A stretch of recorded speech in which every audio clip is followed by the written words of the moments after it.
Avant d'entrer dans le vif de notre sujet, un avant-propos est nécessaire. Ce documentaire aborde des thèmes spirituels et sociétaux d'une importance capitale pour notre époque. Il s'agit d'une analyse profonde destinée à éveiller les consciences sur notre rapport au divin. Notre démarche se veut une quête de vérité, dans le respect et le dialogue apaisé, pour éclairer les consciences sur la nature souvent méconnue de la foi et de la spiritualité pure, loin des dogmatismes et des manipulations. Nous invitons chaque spectateur à cette réflexion, au-delà des dogmes établis, pour tenter de toucher à l'essence même de la connexion directe avec le Créateur éternel, Roi des cieux, qui scrute nos cœurs. Le silence est le langage de l'âme. Il nous permet de nous recueillir et de contempler l'immensité du Créateur avant de poursuivre cette analyse approfondie sur les prières qui s'élèvent du monde.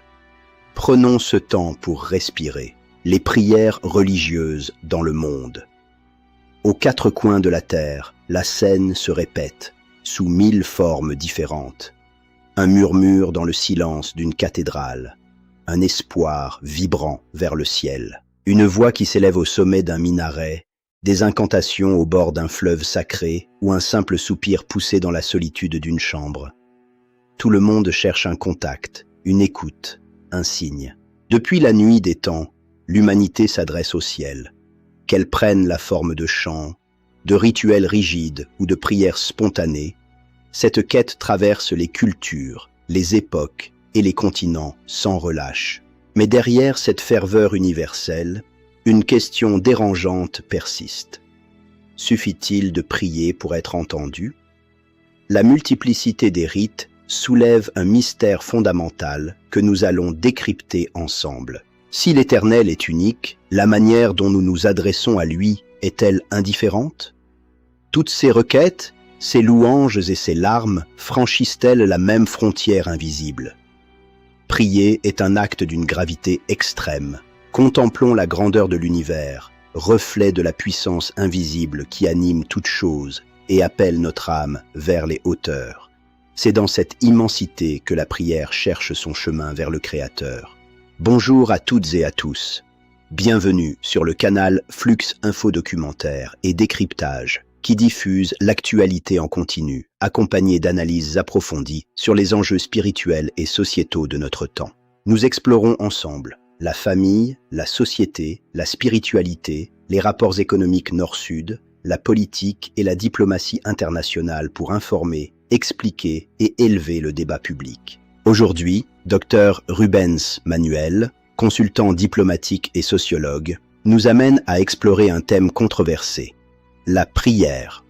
Présente dans toutes les traditions, elle mérite une étude sociologique et spirituelle rigoureuse. Cette pratique se manifeste aussi chez les athées. La prière moderne trouve ses racines au IIIe et début du IVe siècle, après l'an 0, époque charnière pour la spiritualité occidentale et l'organisation des dogmes. Cette période est marquée par l'émergence de la première religion monothéiste contemporaine, le catholicisme romain.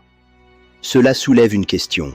Pourquoi prions-nous ainsi et selon quel code institutionnel? Quel est le véritable sens de la prière? Si elle doit établir un lien spirituel direct entre l'homme et son Créateur, comment doit-elle être pratiquée pour être véritablement bénéfique et non purement ritualisée? Il existe une prière authentique, un acte de foi véritable qui nourrit le corps et l'esprit, émanant d'une âme pure qui craint réellement le Créateur éternel, loin des artifices et des répétitions vaines. Laissons ces vérités infuser notre esprit dans le calme d'une nature apaisée, reflet de la création parfaite. La prière silencieuse est souvent la plus profonde devant l'immensité du Tout-Puissant.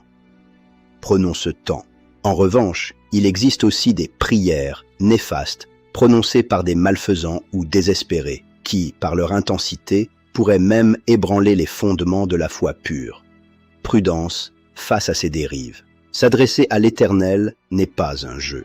Il est interdit de lui célébrer l'acte de foi en imitant des rites et incantations de celles et ceux qui vénèrent des idoles ou des forces obscures. L'homme qui fait cela commet un sacrilège. Adresser un acte de foi à l'Éternel Créateur ne doit pas se faire en imitant les incantations de ceux qui adorent des idoles mortes. La pureté d'intention est requise. Aujourd'hui, la pratique de l'idolâtrie demeure aussi répandue qu'il y a des millénaires. Dans certaines régions, des communautés indigènes continuent d'utiliser la prière pour s'adresser à leurs idoles. Ces pratiques sont souvent liées à la sorcellerie, à l'occultisme ou à la magie noire. Le culte de Memi-Water, déesse ou sirène de la mer, est particulièrement présent et inquiétant dans ces manifestations. À la tombée de la nuit, des adeptes se rendent discrètement sur les rives avec des offrandes pour honorer leurs idoles et exaucer leurs vœux dans l'espoir de faveurs terrestres éphémères. Une dérive spirituelle grave. Dans le tumulte du monde, la quête de la lumière intérieure demeure notre boussole la plus sûre face aux ténèbres de l'ignorance. Contemplons la fragilité de nos certitudes humaines devant l'éternité. Prenons ce temps. Le matin sur ces plages, vous pourriez être choqués de découvrir du sang sur le sable et des cadavres d'animaux abandonnés, témoins silencieux de ces rites nocturnes sanglants. Une réalité amère et sacrilège. Ce qui est troublant, c'est l'hypocrisie de ceux qui, après avoir consacré leur semaine à ces cultes, se retrouvent le dimanche dans les églises à chanter des louanges, comme si de rien n'était. Une double vie spirituelle. Cela soulève une question essentielle. Se moquent-ils du Créateur ou de leur propre ignorance sur la spiritualité pure? La méconnaissance des lois divines conduit inexorablement à l'égarement de l'âme humaine. Observons le lever du jour, symbole éternel du renouveau de la foi et de l'espoir pour ceux qui cherchent la vérité avec un cœur sincère. Que cette lumière guide nos pas vers la droiture éternelle. Méditons. Prenons connaissance du livre de la loi de Mox, Ésaïe chapitre 1. Ainsi parle l'Éternel. Mon âme hait vos nouvelles lunes et vos fêtes, elles me sont à charge. Je suis las de les supporter. Quand vous étendez vos mains, je détourne de vous mes yeux. Quand vous multipliez les prières, je n'écoute pas. Vos mains sont pleines de sang. Un avertissement divin sans aucun détour. Lavez-vous, purifiez-vous, ôtez de devant mes yeux la méchanceté de vos actions. Cessez de faire le mal. Apprenez à faire le bien. Recherchez la justice en tout temps. La voie de la rédemption pure. Protégez l'opprimé, faites droit à l'orphelin, défendez la veuve. La véritable spiritualité se manifeste dans l'amour actif et la défense de ceux qui sont vulnérables et délaissés. C'est l'essence du bien. L'écho des prophètes résonne encore dans le silence des ruines de l'histoire humaine, nous rappelant les lois immuables de la justice et de la foi qui traversent les millénaires sans faiblir. Écoutons. Ésaïe, chapitre 58. Ainsi parle l'Éternel. Est-ce là le jeûne auquel je prends plaisir, un jour où l'homme humilie son âme, courber la tête comme un jonc sur le sac et la cendre? Une question de sens. Voici le jeûne auquel je prends plaisir. Détache les chaînes de la méchanceté, dénoue les liens de la servitude, renvoie libres les opprimés, et que l'on rompe toute espèce de joug. La liberté est un don sacré.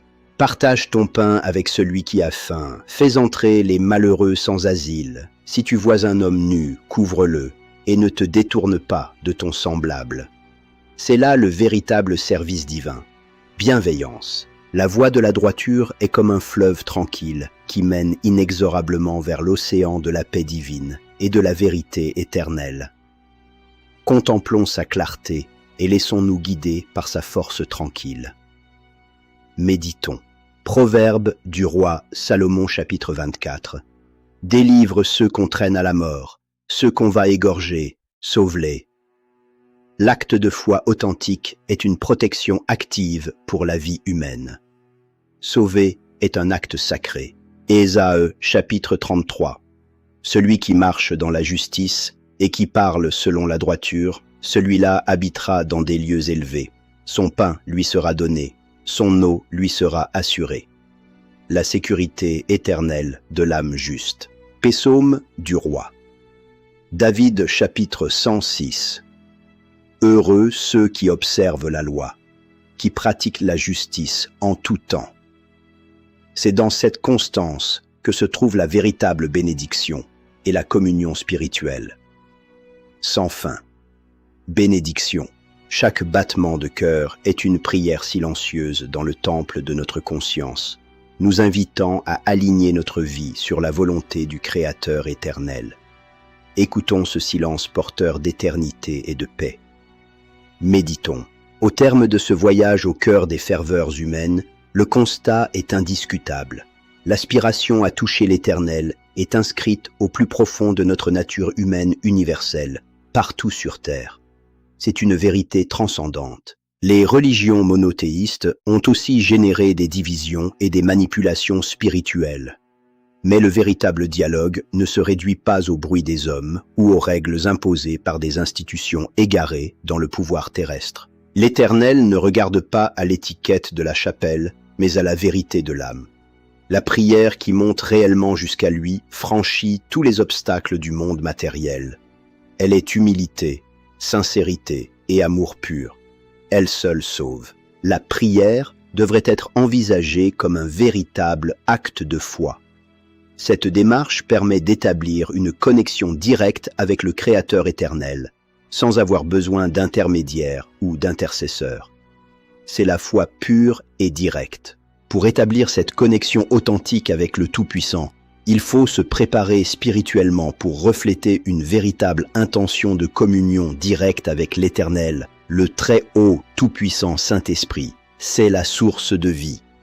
L'éternité nous contemple, nous invitant à aligner notre volonté sur celle du Très-Haut pour trouver le véritable sens de notre existence sur cette terre, dans la paix et la lumière infinie. Méditons sur cet appel éternel. Amen. Merci à toutes et à tous d'avoir suivi ce documentaire grand format sur notre canal. Si ce sujet vous a touché, partagez cette vidéo autour de vous. Laissez un commentaire et participez au dialogue spirituel apaisé. Abonnez-vous à notre canal pour continuer ensemble nos réflexions sur la spiritualité, la famille, la diplomatie et l'actualité mondiale. Que la paix soit avec vous. À très bientôt pour un nouveau décryptage. Au revoir.